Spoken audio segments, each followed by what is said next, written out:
Hello दोस्तों, स्वागत करते हैं आप सभी का अपने YouTube channel Mithila law study में। आज की ये जो वीडियो है ये मुस्लिम लॉ पर है और सबसे पहले हम लोग मुस्लिम लॉ के बारे में जानेंगे कि इसका उत्पत्ति किस प्रकार से हुआ, इसका विकास किस प्रकार से हुआ। तो पहले हम लोग ये जान लेते हैं कि आज की ये जो वीडियो है ये मुस्लिम विधि पर है, मुस्लिम लॉ पर है। ठीक है, तो आज की ये जो वीडियो है दोस्तों ये मुस्लिम लॉ पर है और मुस्लिम लॉ के सबसे पहले हम लोग सिलेबस को जान लेते हैं। तो इसके क्या क्या सिलेबस हैं। सबसे पहले इसमें हम लोग historical development of Muslim law देखेंगे कि किस प्रकार से मुस्लिम विधि की उत्पत्ति हुई। उसके बाद हम लोग देखेंगे और यहाँ पर लिखते हुए चलते हैं। पहला देखेंगे हम लोग historical development of Muslim law, development of Muslim law. उसके बाद दोस्तों हम लोग देखेंगे 2 नंबर पर, इसमें हम लोग 4 भाग को बांटेंगे। Historical development of Muslim law को 4 भाग में बांटेंगे। पहला जो प्रॉफिट मोहम्मद के एज को बांटेंगे, ठीक है, एज ऑफ प्रॉफिट मोहम्मद। और सेकंड नंबर पे बांटेंगे वो होगा 3 राइटली गाइडेड खलीफा, अबू बकर, उमर और उस्मान के शासनकाल को। और उसके बाद इमाम के तमाम इमाम जो आए मुसलमानों में, मुस्लिम में, उनके एज को देखेंगे। और इसी इमाम के एज से निकलेगा यहाँ पर सेकेंड आपका पॉइंट, जिसे हम लोग कहेंगे schools of Muslim law, schools of Muslim law. तो इमाम के एज में ही मुस्लिम के कई स्कूल्स बन गए और इसे हम लोग स्कूल्स ऑफ मुस्लिम लॉ में आ गए। उसके बाद दोस्तों और यहाँ पर चौथा जो आएगा वो आएगा एज ऑफ लेजिस्लेशन, यानी कि modern age, age of legislation. इसके बाद दोस्तों हम लोग देखेंगे सोर्सेज ऑफ मुस्लिम लॉ के बारे में। Sources of Muslim law, sources of Muslim law, sources of Muslim law देखेंगे। और इसमें हम लोग तमाम तरह के सोर्स देखेंगे, प्राइमरी सोर्स, सेकेंडरी सोर्स। और उस प्राइमरी सोर्स के बाद सोर्सेज ऑफ मुस्लिम लॉ के बाद हम लोग सीधा जाएंगे मैरिज पर। मैरिज पर जाएंगे, मैरिज पर, जिसे हम लोग अरबी में निकाह भी कहते हैं। और उसके बाद जब मैरिज होगा तो डाइवोर्स भी होना तय होता है, तो इसे हम लोग डिसॉल्यूशन ऑफ मुस्लिम मैरिज कहेंगे। क्योंकि जो तलाक है वो डिसॉल्यूशन ऑफ मुस्लिम मैरिज का एक छोटा सा काइंड है।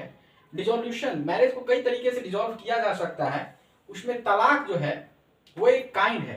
तो डिसॉल्यूशन ऑफ मैरिज के बारे में देखेंगे, ठीक है। उसके बाद हम लोग देखेंगे कि जब मैरिज डिसॉल्व हो जाएगा तो जो खामिद है वो अपने बेगम को क्या करेगा, मेंटेनेंस करेगा, जिसे हम लोग नफाक कहेंगे। ये चल नहीं रहा, मेंटेनेंस पर चर्चा करेंगे, जिसे हम लोग नफाक कहेंगे, नफाक। और उसके बाद मेंटेनेंस के बाद क्या होगा कि हम लोग डॉवर को देखेंगे, डॉवर जिसे मेहर भी कहा जाता है। और उसके बाद हम लोग चलेंगे कहां पर, मेंटेनेंस के बाद डॉवर हो जाएगा, उसके बाद गार्जियनशिप, गार्जियनशिप, गार्जियनशिप के बाद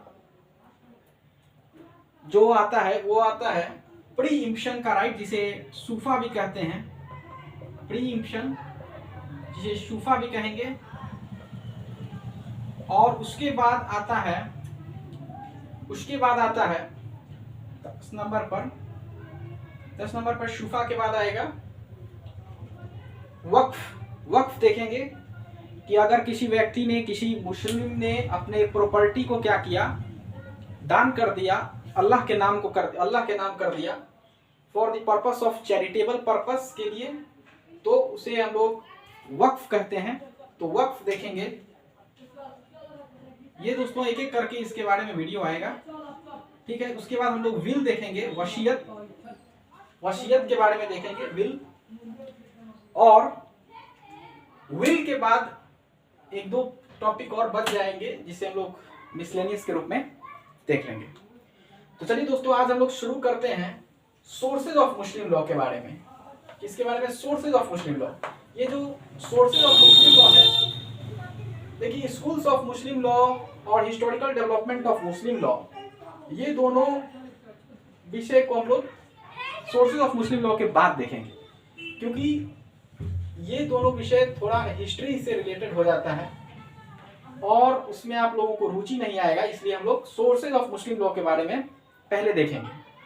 तो दोस्तों, सोर्सेज ऑफ मुस्लिम लॉ जो है, जो सोर्सेज ऑफ मुस्लिम लॉ है, इसे दो भागों में बांटा जाता है। फर्स्ट प्राइमरी सोर्स और दूसरा सेकेंडरी सोर्स। जो प्राइमरी सोर्स होता है इसे हिंदी में कहें प्राथमिक स्रोत या मुख्य स्रोत, और सेकेंडरी सोर्स यानी कि द्वितीयक स्रोत। प्राइमरी सोर्स दोस्तों सुन्नी और शिया दोनों के अनुसार अलग अलग है। सुन्नी के अनुसार प्राइमरी सोर्स में 4 आ जाते हैं, कुरान, सुन्ना, क्यास और इज्मा।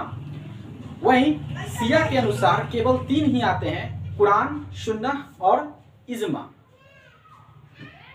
तो चलिए दोस्तों, इसे बांट देते हैं। सोर्सेज ऑफ मुस्लिम लॉ को दो भागों में, ठीक ना, इसको दो भागों में बांट देते हैं।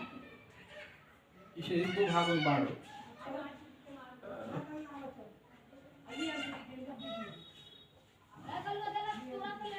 पहला प्राइमरी सोर्स और दूसरा secondary source. Primary source and secondary source. दोस्तों, ये प्राइमरी सोर्स जो है इसमें मेनली 2 ही आते हैं, कुरान और सुन्ना।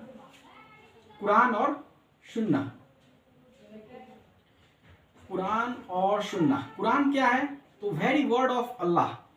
अल्लाह के जो वर्ड हैं, जो अल्लाह ने अपने दूत जब्राइल के माध्यम से हेरा के गुफा में प्रॉफेट मोहम्मद को बताया, वो वेरी वर्ड ऑफ अल्लाह जो है वो कुरान में आता है।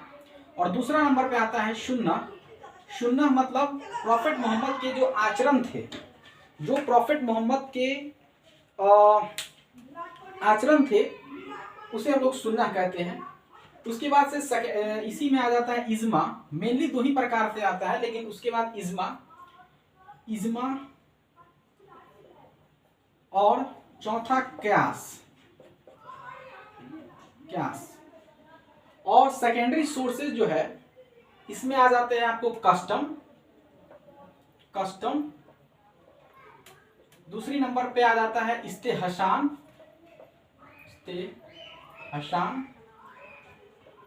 इस्तदलाल और इस्तेसलाह।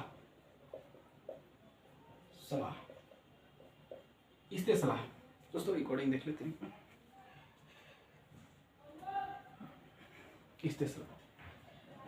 अब इसमें दोस्तों कुरान जो है ये तो वेरी वर्ड ऑफ अल्लाह है।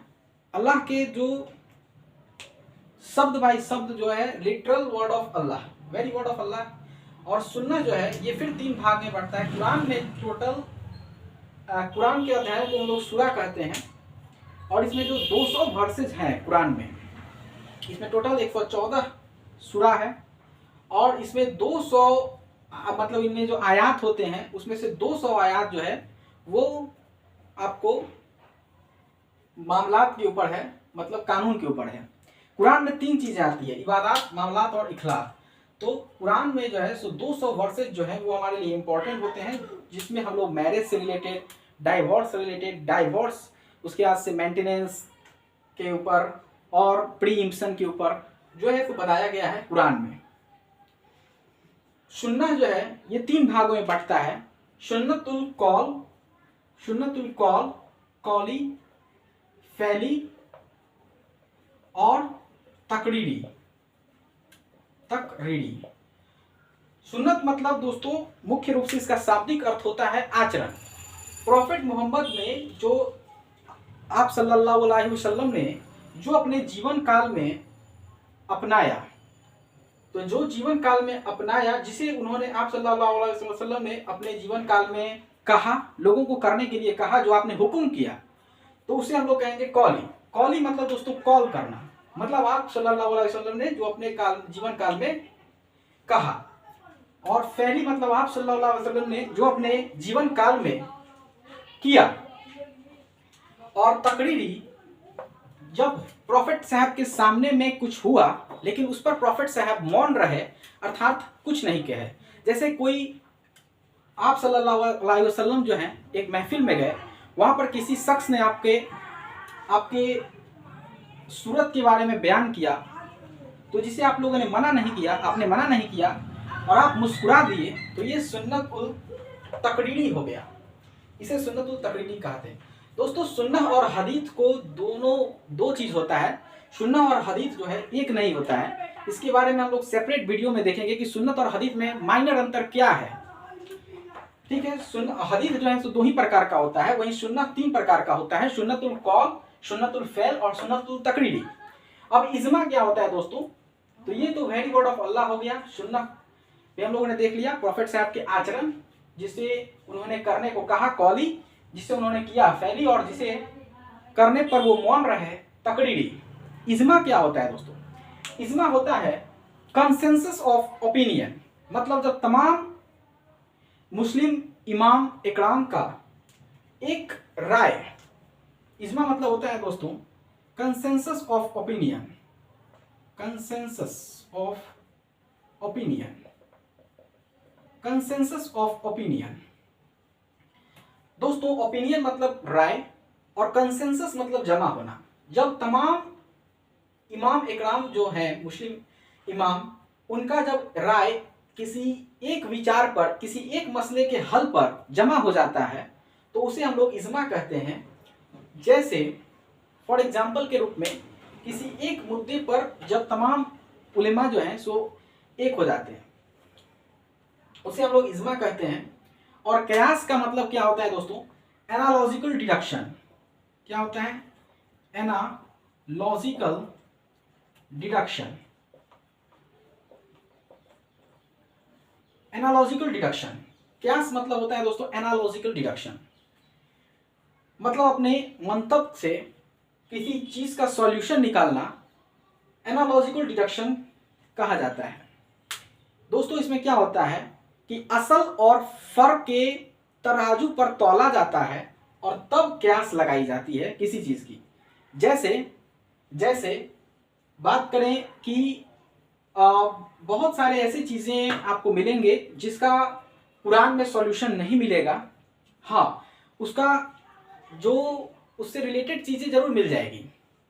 जैसे अगर बात करें मेडिसिन की, जैसे इसको असल और फर, देखिए दोस्तों क्यास को हम लोग कैसे लगाते हैं, क्यास को कैसे लगाते हैं, तो इसमें 4 चीजें देखी जाती है।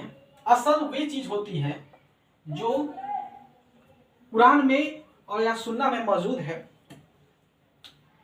उसके बाद फर रखा जाता है जो कुरान में मौजूद नहीं है लेकिन वर्तमान में मौजूद है, जैसे लाउड स्पीकर हो गया, लाउड स्पीकर पे अजान। इसके अलावा पैंट शर्ट पहनना, घुटने के नीचे तक का कुर्ता पहनना, ठीक ना, तो वो सब कुरान या सुन्ना में नहीं था उस टाइम पर।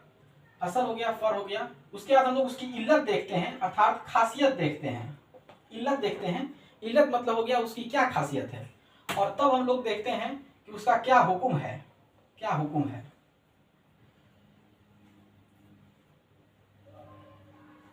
हुक्म है दोस्तों, अगर हम लोग असल में रख देते हैं शराब को, तो शराब की इल्लत क्या है, शराब की जो इल्लत होती है वो होती है नशा, तो उसका हुक्म क्या है, उसका हुक्म हराम है। यहाँ पर फर में अगर हम लोग मेडिसिन रख देते हैं, तो दोस्तों मुर्दा खोर जानवर, मुर्दादार जानवर, जैसे मुर्दार का नाम आप लोगों ने सुना होगा, ऐसे जानवर जिसके मांस को नहीं खाने से मना किया गया है, जैसे कुत्ते के मांस को, बिल्ली के मांस को, तो यहाँ कर ये कहा गया है कि अगर आप किसी मुसीबत में फंस जाते हैं और आपकी जान पर आ जाती है, तो आप जान बचाने के लिए खा सकते हैं, मतलब केवल जान को बचाने के लिए। तो यहाँ पर जैसे यहाँ पर एक कुरान में लिखा गया कि मुर्दार जानवर नहीं खाना चाहिए, लेकिन अगर जान पर बन आए तो उसे थोड़ी सी खाई जा सकती है अपने जान को बचाने के लिए। ठीक उसी प्रकार से अगर हम लोग यहाँ पर मेडिसिन रखते हैं, यहाँ पर क्या मेडिसिन रखते हैं, ये दोस्तों यहाँ पर पानी लग गया है, पानी की वजह से चल नहीं रहा है। तो मेडिसिन रखते हैं, तो मेडिसिन की जो इल्लत होती है वो भी नशा होती है, क्योंकि तमाम जो पेन किलर आते हैं, तमाम जो कफ सिरप आते हैं, उसमें भी कहीं ना कहीं शराब का अंश, अल्कोहल का अंश होता है। लेकिन हम लोग कयास लगाते हैं, कयास लगाई जाती है, अपने एनालॉजी किया जाता है, एनालॉजी लगाई जाती है कि नहीं, ये जब मतलब अपने जिस्म को बचाने के लिए जो है तो हल्का सा मांस खाना, कुत्ते बिल्ली का भी मांस खाना चलेगा, जायज़ है, तो ये मेडिसिन लेना भी जायज़ हो जाता है। क्योंकि कोई भी व्यक्ति ऑपरेशन जो है वो अपने मर्जी से नहीं करवाता, कोई भी व्यक्ति मेडिसिन अगर अपने मर्जी से नहीं ले रहा है, ज़रूरत है उसकी, तो वो ज़रूरत में मानी जाती है और उसकी जो हुक्म है वो हराम तो नहीं होती, लेकिन जायज़ करार दे दी जाती है कि जायज़ है। इसके बाद दोस्तों आता है कस्टम। तो एक बात यहाँ पर देखने वाली बात ये होती है, इस कुरान और सुन्नह को छोड़ करके बाकी जो तमाम तरह के सोर्सेज आपको देखने को मिल रहे हैं, चाहे वो इज्मा हो गए, क्यास हो गए, कस्टम हो गए, इस्तेहसान, इस्तेदलाल, इस्तेसला, ये सारे जो है डिपेंडेंट सोर्सेज हैं किसके, इस प्राइमरी सोर्सेज पर। ये तमाम ये भी डिपेंडेंट होता है, इसीलिए हम इसे जनरली सेकेंडरी सोर्सेज में डालते हैं, लेकिन जो बुक सब है उसमें ये प्राइमरी सोर्सेज में डाला गया है। उसके बाद दोस्तों आता है कस्टम। कस्टम आता है दोस्तों, तो ये जो कस्टम है ये क्या है? कस्टम के लिए कुछ ऐसे चीज जो कि कब से हो रही है, इमेमोरियल है, मतलब मानव इतिहास को, मानव को याद नहीं है कि ये कब से चला आ रहा है, और वो इमोरलिटी के खिलाफ नहीं है, तो वो कस्टम फिर मुस्लिम लॉ के अनुसार वो भी एक सोर्स में आ जाता है कि वो जायज़ है, वो चला आ रहा है बहुत दिनों से, यूनिवर्सल है और इमोरल नहीं है, ठीक है, और इसके प्रोहिबिशन में नहीं है, कुरान और सुन्नह के प्रोहिबिशन में नहीं है, तो उसे हम लोग जायज़ करार देते हैं, जायज़ कस्टम करार देते हैं। उसके बाद दोस्तों इस्तेहसान आता है, और ये जो इस्तेहसान है ये हसन शब्द से निकला है। हसन मतलब होता है बेहतर, प्रेफरेंस, प्रेफरेंस,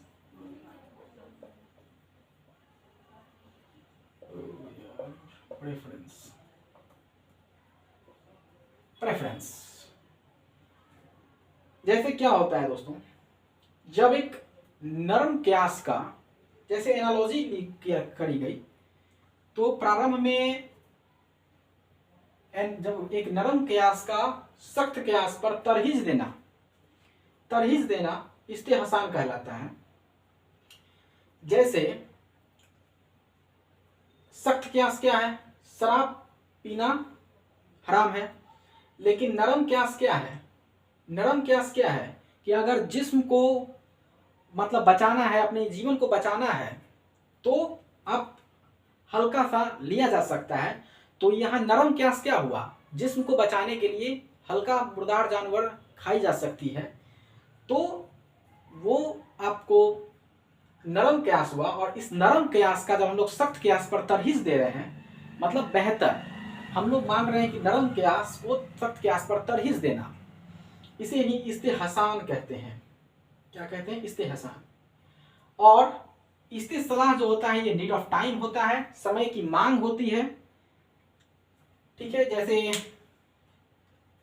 चित्र बनाना, तो चित्र बनाना एक नहीं माना गया है सही मुस्लिम में, लेकिन वर्तमान जो आवश्यकता है क्राइम को रोकने के लिए, तो एयरपोर्ट पर उतरने के बाद चित्र बनवाई जाती है, तो इस्तेहसान यही हो जाता है, सॉरी इस्तेसलाह ये हो जाता है कि ये समय की मांग है, नीड ऑफ टाइम है, ठीक है।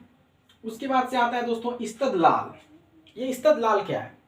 दलील निकालना, रेफरेंस। रेफरेंस, दलील, रेफरेंस देना, किसी चीज की रेफरेंस देना, दलील निकालना, इस्तदलाल आ जाता है, दलील निकालना। दोस्तों जैसे कहीं पर भी कुरान या सुन्ना में आपको देखने को नहीं मिलेगा कि अपने वालदेन से ऊंची आवाज में बात नहीं करनी चाहिए, अपने वालदेन को झगड़ा नहीं करना चाहिए। लेकिन एक चीज आपको ये देखने को मिलेगा कि कभी भी अपने वालदेन को, वालिद को उफ नहीं करना चाहिए, उफ मतलब उफ तक नहीं करना चाहिए। तो हम लोगों ने वहां से एक दलील निकाला, उससे क्या निकाला, एक दलील निकाला कि जब उफ नहीं करना चाहिए तो झगड़ा लड़ाई तो नहीं ही करना चाहिए, उनसे ऊंची आवाज में तो बात नहीं करनी चाहिए। जब उफ नहीं करना चाहिए तो हम लोगों ने दलील निकाल दिया, यही आ जाता है इस्तदलाल। तो ये दोस्तों हमारा आज का जो लेक्चर था ये सोर्सेज ऑफ मुस्लिम लॉ पर था, जिसे हम लोगों ने एक शॉर्ट में बता देते हैं। सोर्सेज ऑफ मुस्लिम लॉ दो भागों में हम लोगों ने बांटा, primary source and secondary source. दोस्तों मुख्य रूप से प्राइमरी सोर्स दो ही होते हैं, कुरान और सुन्ना। लेकिन तमाम किताब में कुरान, सुन्ना, इज्मा और क्यास ये सुन्नी लॉ के अनुसार हो जाता है, ठीक है।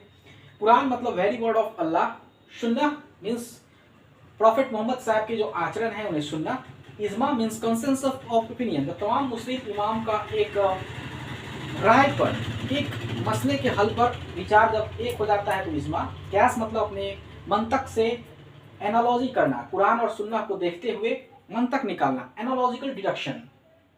और इसके बाद कस्टम, जो कुरान और सुन्ना के को प्रोहिबिट नहीं करता, मतलब कुरान और सुन्ना के कॉन्ट्रावेंशन में ना हो, यूनिवर्सल हो और इमोरल ना हो, तो वो आ जाता है आपको कस्टम में। इस्तेहसान मतलब प्रेफरेंस, जब हम लोग नरम क्यास का सख्त क्यास पर तरहीज देते हैं तो इस्तेहसान। इस्तदलाल मीन्स रेफरेंस, कुरान और सुन्ना में कोई चीज बताई गई है तो वहां से उस चीज को दलील निकाल लेना। क्योंकि दोस्तों आज जो चीज है वो सल्लल्लाहु अलैहि वसल्लम के समय में नहीं थी, जैसे लाउड स्पीकर, सोशल मीडिया। तो हम लोग दलील निकालते हैं कि क्या वो करना सही रहेगा या क्या वो करना सही नहीं रहेगा। उसके यहाँ से इस्तेसलाह, नीड ऑफ टाइम, दोस्तों नीड ऑफ टाइम इस्तेसलाह होता है। इसके बाद भी एक दो सोर्सेज होते हैं, जैसे तकलीद, फतवा। तकलीद मतलब to follow anyone without any queries is called तकलीद। फतवा, जजमेंट ऑफ मुस्लिम जजेस इज कॉल्ड फतवा। और ये दोनों सोर्सेज को भी आप लोग लिख सकते हैं अपने एग्जाम में, तकलीद और फतवा को। तो चलिए दोस्तों बने रहिएगा मिथिला स्टडी के साथ। कल जो है सो हम लोग historical development of Muslim law और स्कूल्स ऑफ मुस्लिम लॉ को देखेंगे। तो प्लीज चैनल को लाइक कीजिएगा, सब्सक्राइब कीजिएगा दोस्तों। जय हिंद।